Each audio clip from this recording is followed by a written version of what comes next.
sa lahat po ng mga estudyante na nakatulad ko na dumaraan dito sa Session Road, sa lahat po ng mga manggagawa, at lalong-lalo na po sa lahat po ng mga magulang na iniraraos ang kanilang mga anak sa pag-aaral sa kabila ng kakulangan ng suporta ng ating gobyerno sa sektor ng edukasyon. Ako po ay isang estudyante sa isang universidad dito sa Baguio. Pero katulad po ng mga estudyante sa kasalukuyan, ako po ay natatakot na sa pamamagitan ng K-12 ay wala akong mapaglalagyan sa ekonomiya na tanging nililikha ay mga trabahong call center agent o kung hindi naman ay pinagtutulakan tayo ng ating gobyerno na mag-upload at alipinin ng mga dayuhan. Ito po ay lalarapa sa sistema ng K-12.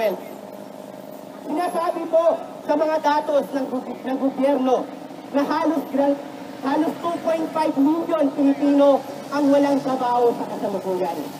Samantala po, noong pong nakaraang taon, ilang daang libo lamang pong trabaho ang nalikha ng gobyerno. Bilang pong makitid na solusyon sa kawalan ng trabaho ng mga mamamayan, pinagtutulakan po tayo ng ating gobyerno na mag-upload bilang tagapagsilbi sa mga dayuhan. Dagdag pa po rito, hindi lamang po kakulangan sa mga pasilidad, sa mga classroom ang dinadaing ng kabataan sa sistema ng K-12. Kung titignan po natin, sinasabi po ni Noynoy Aquino, after natin makagraduate ng high school, pwede na po tayong magtrabaho. Malinaw po ito na wala ng interes ang ating gobyerno na tugunan ang nabigyan ng budget ang sektor ng edukasyon, partikular sa kolehiyo. Wala pong interes ang ating gobyerno na pag-aralin ang mga mamamayan sa kolehiyo. Dagdag pa po rito, ano nga po bang mga trabaho para sa kabataan ang nililikha ng K-12?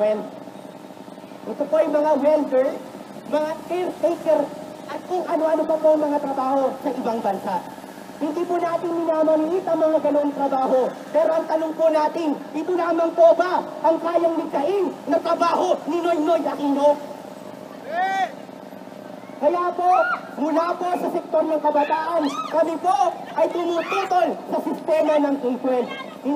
Unang-una po, dahil ito ay hindi sapat ang kahandaan ng K-12 sa pagpapatupad ito. Dagdag pa po, ang kine-question namin, ang layunin ng K-12 na kung saan walang interes ang ating gobyerno na lumikha dito ng sariling trabaho para sa mga mamamayan.